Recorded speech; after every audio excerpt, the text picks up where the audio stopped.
Hey hey, what's up les bergers, bienvenue dans cette nouvelle vidéo. Cette fois-ci nous allons parler de l'opération Vado, où quand la France a bombardé l'Italie, enfin un bombardement si on peut appeler ça, avec la marine nationale sur différents ports d'Italie. Je vais vous raconter ça. Allez, c'est parti.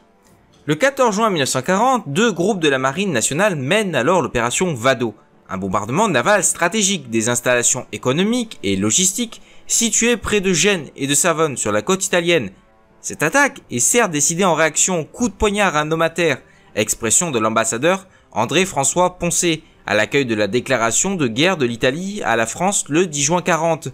Mais il s'agit surtout de l'aboutissement d'une stratégie qui trouve ses origines des décennies plus tôt. Ainsi, je ne vais pas me contenter d'un simple compte-rendu factuel des opérations, mais une explication beaucoup plus poussée autour du fil conducteur des relations chaotiques entre les deux sœurs latines depuis l'unité italienne. Oui, je vais remonter jusqu'à l'unité italienne dans les années 1860. Au cours des années 1859-1860, la France du Second Empire entretient des rapports ambigus avec le tout nouveau royaume d'Italie. Lors de la décennie suivante, ceux-ci tiennent manifestement par la seule volonté de Napoléon III, alors au fait de sa puissance. De cet état de fait, naît une importante confusion, qui, au fil du temps, envenime les relations internationales. En effet, alors que la Grande-Bretagne et l'Autriche tendent à considérer l'Italie comme une sorte de satellite de Paris qu'il faudrait affronter en cas de guerre contre la France, le gouvernement de la Maison de Savoie enchaîne les crises avec l'empereur en raison de l'insoluble question romaine. En effet, Napoléon III se porte garant de la souveraineté papale sur Rome, qui ne deviendra la capitale de l'État italien qu'en 1870. En juillet de cette même année, la France se retrouve seule, en guerre face à la Prusse. Elle autorise alors l'Italie à s'emparer du Latium, mais pas de Rome, en échange d'une aide militaire sur le terrain. Le roi, Victor Emmanuel II, accepte. Mais le corps expéditionnaire italien prévu est très lent à se mettre en branle. La nouvelle par communication télégraphique de la défaite du général Jean Pelé le 4 août à Westbourg et le retrait le lendemain de la première division navale austro-hongroise, à l'ancre à Toulon depuis le 22 juillet, en attendant le gros de la flotte, achève de consommer les déboires français et pousse l'Italie à proclamer sa neutralité. Le 11 septembre de cette même année, une semaine après la proclamation de la République, le gouvernement italien considère caducs les accords de 1864 passés avec Napoléon III. En 1871, seuls les intérêts mutuels, la France est le premier investisseur en Italie, il faut le savoir, empêchent le fossé de se creuser entre Paris et Rome pendant une décennie. En 1881, l'instauration d'un protectorat français en Tunisie brise ce fragile modus vivendi. Pendant près un quart de siècle, les relations entre Rome et Paris sont alors à couteau tiré. Dès lors, l'hypothèse d'un conflit naval entre les deux pays devient vraisemblable, notamment suite au rapprochement entre Rome et Berlin, puis Vienne, à partir de 1882. Face à cet isolement diplomatique et stratégique, la Marine nationale fait sienne la doctrine de la jeune école, dont l'idée de départ consiste en une attaque navale surprise contre les villes côtières italiennes. Une telle action est censée tuer dans l'œuf toute velléité de poursuivre le conflit chez l'ennemi, en raison de la panique provoquée au sein de la population transalpine, réputée particulièrement impressionnable. Une fois la reddition italienne obtenue, l'Autriche changerait de partenaire et Paris pourrait se consacrer entièrement à l'attaque de l'Allemagne, par le sud comme au temps de Napoléon Ier. De son côté, la Regia Marina, parfaitement au courant de la stratégie française, puisque en mars 1889, l'attaché naval italien à Paris, le capitaine de vaisseau Enrico Di Pochetti, met la main sur des courriers destinés aux croiseurs Papin et l'Inconstant, dans lesquels sont exposés les objectifs de guerre situés entre Vintimille et La Spezia. L'Italie va donc développer une politique navale totalement opposée.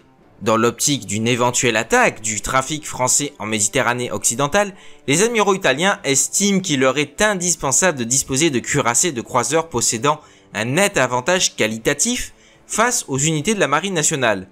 Le génie italien, qui s'est déjà fait remarquer dans les années 1870 avec les cuirassés révolutionnaires de la classe Giulio et les prototypes de croiseurs de bataille Italia et Lepanto, édifie alors, à partir de 1885, une force navale réduite, mais rapide et moderne. Cuirassés des classes Re Umberto, Emiliano di Sembo, Regina Margherita et Vittorio Emanuele, croiseurs Marco Polo et les deux unités de la classe Carlo Alberto et surtout les bâtiments des classes Garibaldi, Pisa et San Giorgio, tous plus rapides et plus puissamment armés que leurs homologues français, cependant plus nombreux. L'objectif stratégique italien est de retarder au maximum l'arrivée sur le champ de bataille du corps d'armée nord-africain, qui doit être transporté par des navires provenant des ports éloignés de la façade atlantique. En effet, Rome ne peut soutenir une guerre longue en raison de ses besoins en importation pour les matières premières, y compris alimentaires, que ni Berlin ni Vienne ne sauraient lui fournir. La force navale de la Regia Marina doit donc permettre à l'Italie de respecter ses engagements au sein de la Triplice, alors même qu'elle ne représente qu'un tiers du tonnage de guerre français. Il s'agit comme toute d'une stratégie de dissuasion adoptée en toute lucidité et avec succès, il faut le dire, une quinzaine d'années avant que le célèbre Gulf Admiral Tirpitz n'énonce sa fameuse théorie du risque calculé face à la Royal Navy. À partir de 1900, Victor Emmanuel III travaille à un rapprochement franco-italien qui aboutira à un changement de camp de l'Italie en 1915. Après la Grande Guerre, les relations des deux pays sont fluctuantes jusqu'en mai 1936, date à laquelle le Front Populaire, tout juste parvenu au pouvoir, tient une ligne résolument que je ne peux pas dire. Dès lors, les plans respectifs des deux marines sur l'hypothèse d'une confrontation en Méditerranée sont de nouveau d'actualité. En janvier 1939, Paris et Londres accordent leur politique navale en prenant en compte un éventuel conflit avec Rome. Les deux alliés prévoient une campagne navale franco-anglaise qui doit être rapide. En effet, ils estiment que la Regia Marina ne peut aligner jusqu'à la fin 1940 que deux cuirassés modernes, les Cavour et Giulio César. Quant à la Marine nationale, peut en mobiliser 5 et la Royal Navy pas moins de 14, auxquels s'ajouteront au moins 6 porte-avions. L'amirauté française présente rapidement deux plans. Celui en date du 11 février 1939 propose l'invasion de l'île de Pantellaria par un régiment de fusiliers marins, tandis que le second, du 23 du même mois, table sur l'invasion de l'île d'Elbe. Ces projets ne pourraient être réalisés avant la fin de l'année 40, car la Marine nationale ne possède pas encore les moyens nécessaires à des opérations amphibies. Les Britanniques, de leur côté, annoncent en mars qu'une telle action devrait avoir lieu à la fin de l'été. C'est donc tout naturellement que l'idée d'un bombardement naval de la Ligurie refait son apparition, portant à la rédaction le 25 mai 1939 des bases de ce qui va être l'opération Vado. Les objectifs de cette dernière sont la destruction des dépôts de carburant et des aciéries concentrées autour de Savone et des industries de Sestri Ponte, à l'ouest de Gênes. Mais depuis la fin du 19e siècle, les services de renseignement italiens ont accès à de nombreuses sources et informations provenant de la Marine nationale.